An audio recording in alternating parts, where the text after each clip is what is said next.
Well, Vic Fangio made two huge splashes yesterday by signing really big-name defensive coaches to his staff, but it's their connection to some interesting free agents and also trade targets that has everybody in Philadelphia excited. Also, a former superstar wide receiver keeps lobbying to come coach with Kellen Moore in this Eagles offense. There's been some updates to the Eagles Pro Bowl roster as well. I'm Thomas Mott. This is the Thomas Mott Show.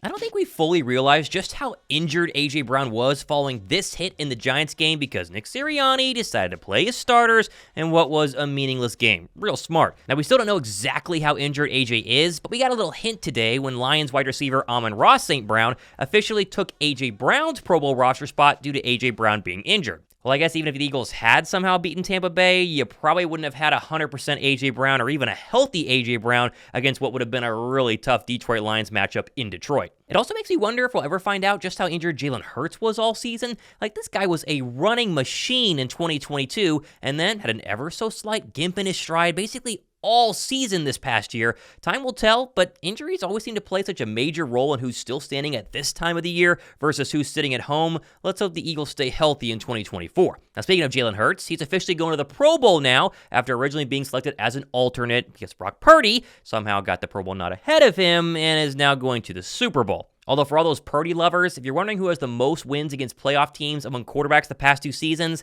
yeah, it's our guy, Jalen Hurts. Pretty fun stat. If you think Hurts' 11 wins over playoff teams over the past two seasons is a really fun number, wait till you hear that 72% of people who watched my show in January aren't subscribed. Like, think how many subs this channel would have if you just went down below right now, hit that tiny little red subscribe button. It'll completely change your life, trust me. Plus, we're a couple hundred subs away from 40,000 subscribers, so just go ahead, press it. Make my day. Now, despite all the flaws of Vic Fangio as a head coach in Denver, and even this past season as a DC in Miami, one overlooked part of him coming to Philadelphia is his ability to put together an all-star cast of coaches on his staff. I mean, think about it. The McVay or the Andy Reid coaching tree is highly raved about, but the Fangio defensive coaching tree is also well-respected among young, talented defensive coaches who want to study and learn under him.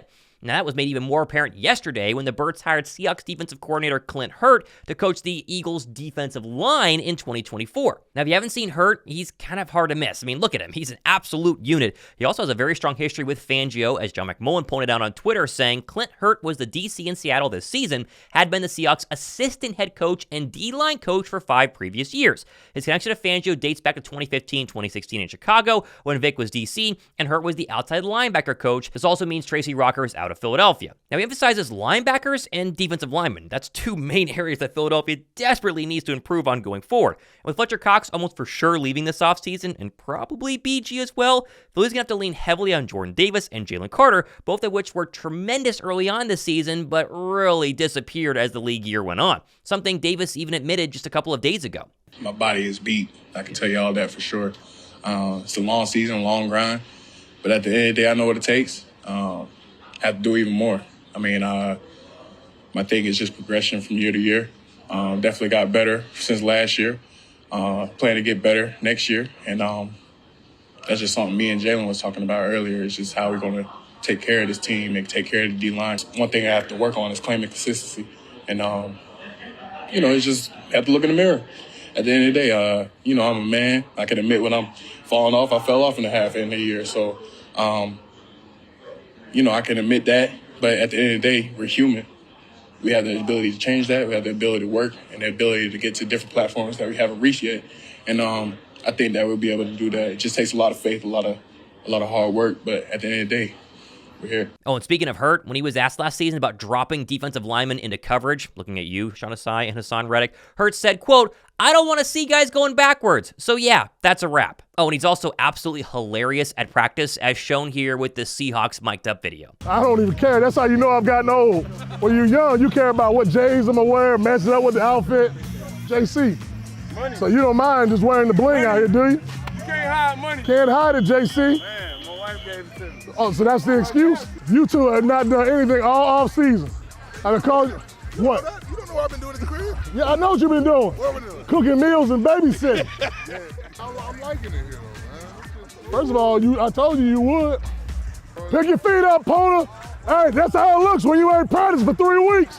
Again, Fangio brings in experienced guys. He brings in people who want to either be future defensive coordinators or who had success in some areas and then dropped off a little bit in the end. Either way, Philadelphia's putting together a highly competitive and extremely well-coached staff versus what they did last year when they just hired randomly some guy named Sean Desai and just promoted Brian Johnson, both of which had very little experience at their respective coaching positions. Now listen, Hurtt is a great hire, but Fangio wasn't done yet as the Eagles head coach hired Karl for a senior defensive role. Now he's coached 4 defensive backs to Pro Bowls in the last 2 years with the Seattle Seahawks. What's fascinating about Scott, though, is that he was also on the Alabama staff during Jalen Hurts' last 2 seasons and Devontae Smith's Heisman Trophy season, and he's coached a ton of big-name secondary players, including Trayvon Diggs, Patrick Surtain, Jordan Battle, and Brian Branch. He also helped recruit upcoming draft stars like Kool-Aid McKinstry and Terrion Arnold to Alabama. Again, here's another coach with a strong history of coaching a position that the Eagles desperately need to get better at, and that is, of course, their secondary. And what's even crazier is the connections that these 2 new coaches in Philadelphia have to the free agent and trade market targets that we're going to talk about a ton when the new league year begins. I mean, look at this Philly Nation tweet here. Both Clint Hurtt as D-line coach and Karl have been linked to all these pending free agents. Darrell Taylor, Jordan Brooks, Leonard Williams,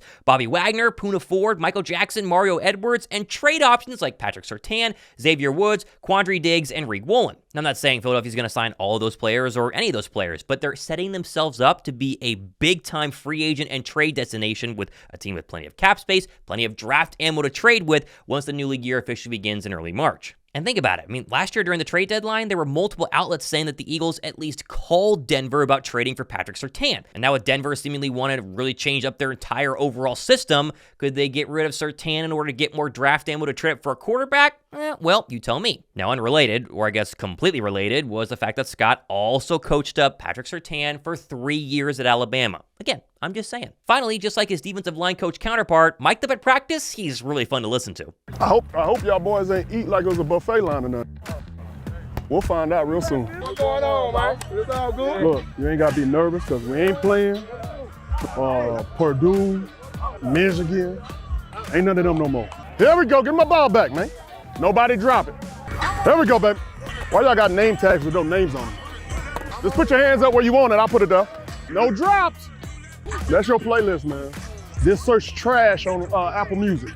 Now, one more potential coaching addition could really be Chad Ochocinco. And while I'm not necessarily convinced this is actually going to happen, the former Bengals star wide receiver has at least been lobbying for a spot on the Eagles staff on Twitter a lot recently, and has been spending a lot of time in Philadelphia because it's, quote, awesome. They have great food. We have the Eagles, effing cheesesteaks, Joel Embiid, Bryce Harper, and I think we have strip clubs, but I don't go out past 9 p.m. I'm not saying I want him or they're actually going to hire him on the staff, but it'd be kind of fun to see what he could do with A.J. Brown, Devontae Smith, and maybe a future unknown wide receiver 3. Plus, there is precedent for former wide receivers on coaching staffs, including former Eagles wide receiver Todd Pinkston. Remember him? He's actually the Chiefs running back coach this season. Did you know that? Now, speaking of those Chiefs, they're obviously going to the Super Bowl, and in case you wanted to go watch them play in the Super Bowl, it'll cost you $10K to watch it in the Vegas, obviously Raiders Stadium, from this seat. Yeah, this would be your seat for $10,000 at the Super Bowl. Jeez, I mean, listen, I wanted Philadelphia to go to the Super Bowl. I wanted to go if the Eagles actually made it, but 10 bands, this is my seat? I probably could not have made that happen. We got plenty more stuff happening the next couple of days and weeks as Philadelphia continues to fill out the remainder of their staff and then look towards not only the Senior Bowl happening later on this week and into next week, but also getting ready for the new league year. Early March, late February, the rumors start to go crazy. Hit that sub button and join me for the ride. It's going to be a crazy fun offseason for the Philadelphia Eagles. I'm Thomas Mott. This has been the Thomas Mott Show.